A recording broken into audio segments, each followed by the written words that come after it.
Good morning, everybody. I got to get myself going here. I'm a little slow and got some junk going on in my throat. So it's winter. It's in Wisconsin. What can I say?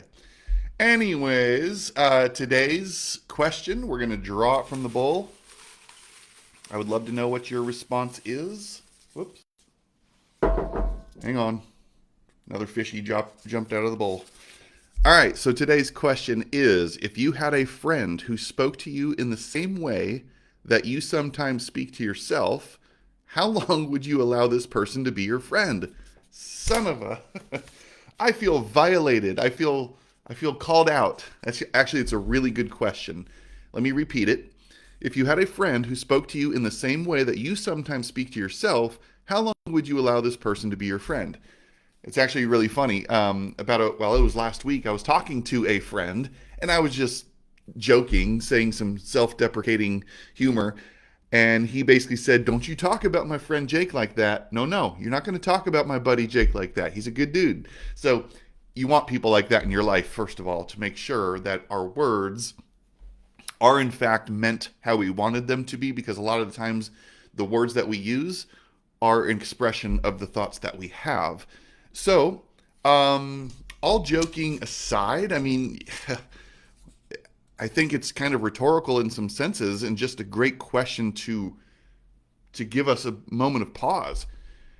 If it's true, couple quotes, that are out there. If it's true that we are what we think about all the time, that's kind of along the lines of this.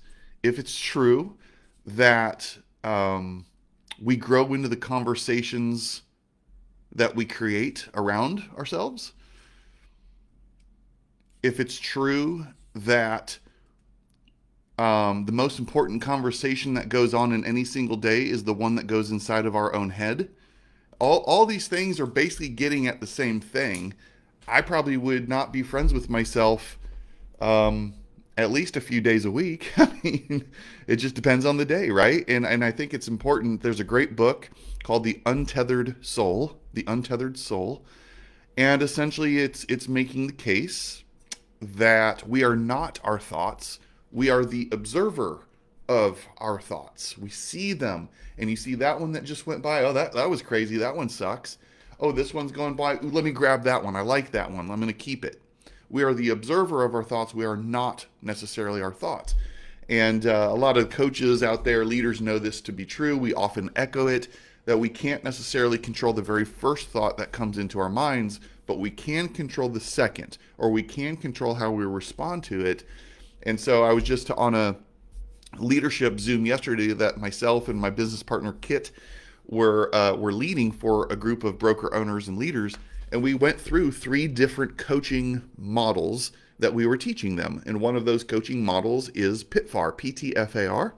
Many of you are familiar with that, where our programming, meaning our deep-seated belief systems, our programming leads to our thoughts lead to our feelings lead to our actions lead to our results, PTFAR.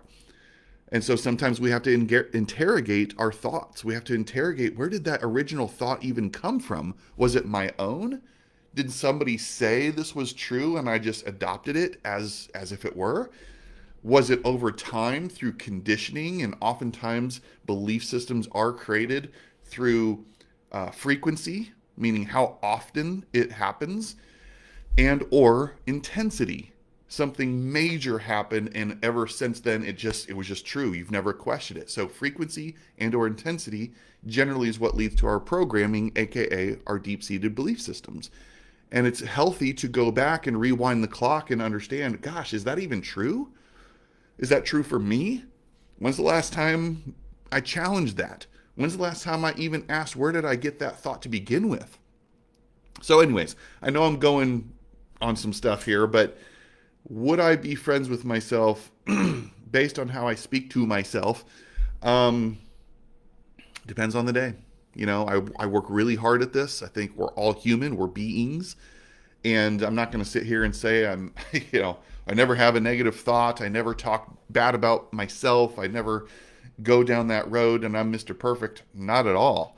So I think it's just a great question more to frame a point or to make us pause and consider, are we being kind to ourselves? What do we need to let go of? What are we still carrying around from the past that we need to cut ties with, forgive ourselves for, forgive other people for? And that way we can be more clear-headed and efficient moving forward. So I would love your thoughts. If you had a friend who spoke to you the same way that you sometimes speak to yourself, how long would you allow this person to be your friend? Whew, that's a big question. Would love to hear your answers. Thanks, guys. Have a great day.